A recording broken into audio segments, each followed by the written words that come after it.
Bom dia, meu nome é Laura Jacques da Silva e neste PowerPoint irei apresentar as resoluções acerca das questões sorteadas pelo professor João Paulo Ataide referentes à matéria de Introdução à Estrutura da Matéria.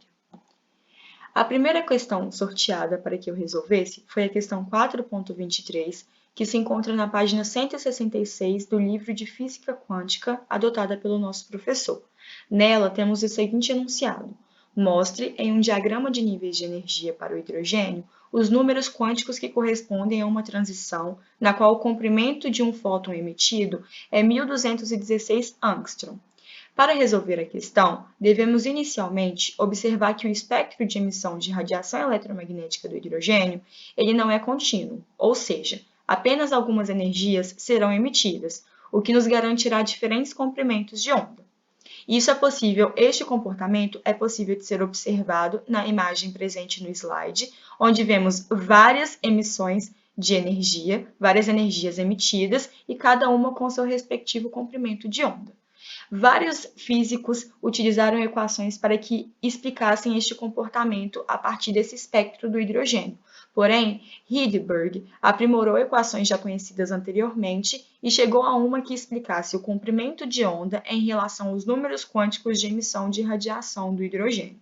A equação é dada pela seguinte fórmula: K é igual a 1 sobre lambda, que é igual à constante de Rydberg, vezes 1 sobre N1 ao quadrado menos N1 sobre N2 ao quadrado. N1 e N2 nessa fórmula estão indicando, respectivamente, o número quântico final e o número quântico inicial, sendo que N2 deve ser maior que N1. Para continuar resolvendo a equação, ou melhor, a questão, iremos utilizar os dados do enunciado, sendo que um dos dados foi o comprimento de onda do fóton emitido, que é de 1216 angstrom, ou 1,216 vezes 10 a menos 7 metros, e o valor da constante de Rydberg, que é de 10,967757,6, mais ou menos 1,2 metro a menos 1. De acordo com a constante de Rydberg, temos que K é igual a 1 sobre lambda, que é igual à constante de Rydberg, vezes 1 menos N2, N1 elevado ao quadrado, menos 1 sobre N2 elevado ao quadrado. Vamos considerar, nesse caso, que o nosso N1 ou NF, como também pode ser chamado, vai ser 1, ou seja, supondo que, após ser excitado, o hidrogênio volte ao seu estado fundamental. Por isso, consideraremos o nosso N final como 1, que vai ser o valor do N no hidrogênio com estado fundamental. Então, ao substituir na fórmula, teremos 1 sobre 1,216 vezes 10 a menos 7 metros é igual a 10,96777,6 vezes 1 sobre N1 ao quadrado menos 1 sobre N2 ao quadrado.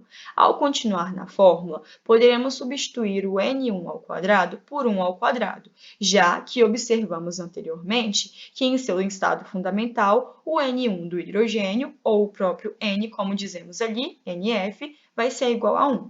Resolvendo esta equação, chegaremos no valor de N2 igual a 2. Isso indica que os números quânticos para este comprimento de onda de fóton emitido será de 2 e de 1, respectivamente, sendo 2 o número quântico para esse comprimento de onda quando o fóton vai ser emitido, ou seja, vai ser o hidrogênio no estado excitado, e 1 o valor quântico quando o hidrogênio já está no seu estado fundamental.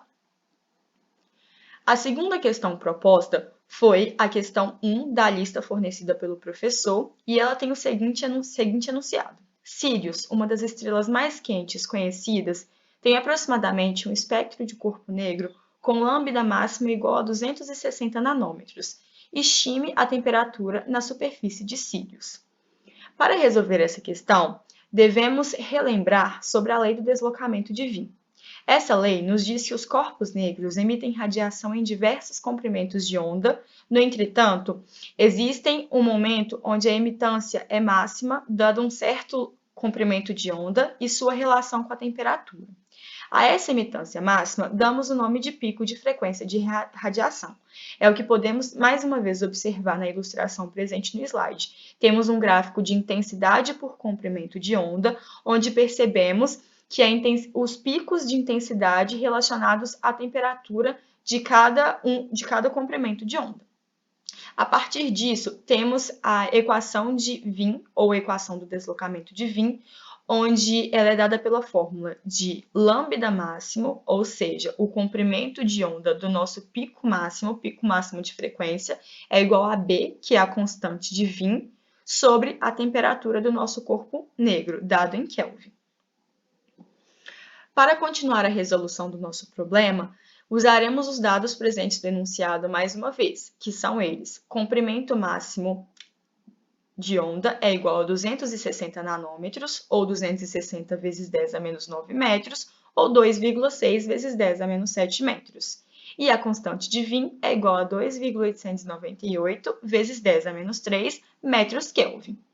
Podemos fazer a relação de que frequência máxima vai ser proporcional à temperatura. Com isso, temos que frequência máxima é igual a uma constante vezes a temperatura. Podemos também relacionar a fórmula de que frequência vezes comprimento de onda é igual à velocidade da luz. Com isso, frequência será igual à velocidade da luz sobre lambda.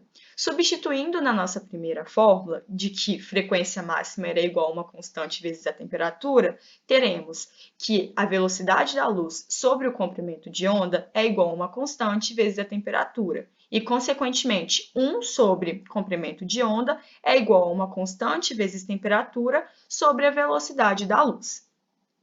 Consideraremos que a constante sobre a velocidade da luz vai ser a nossa constante de Wien, que vai ser 2,898 vezes 10 a menos 3 metros Kelvin. Com isso, poderemos utilizar a lei do deslocamento de Wien e substituir na nossa fórmula, denotada por lambda máximo é igual a constante de Wien sobre temperatura, onde teremos um comprimento de 2,6 vezes 10 a menos 7 metros, igual a 2,898 vezes 10 a menos 3 metro Kelvin sobre temperatura, chegando à conclusão de que a temperatura de Sirius com este comprimento de onda será de 11.146 Kelvin. Muito obrigada!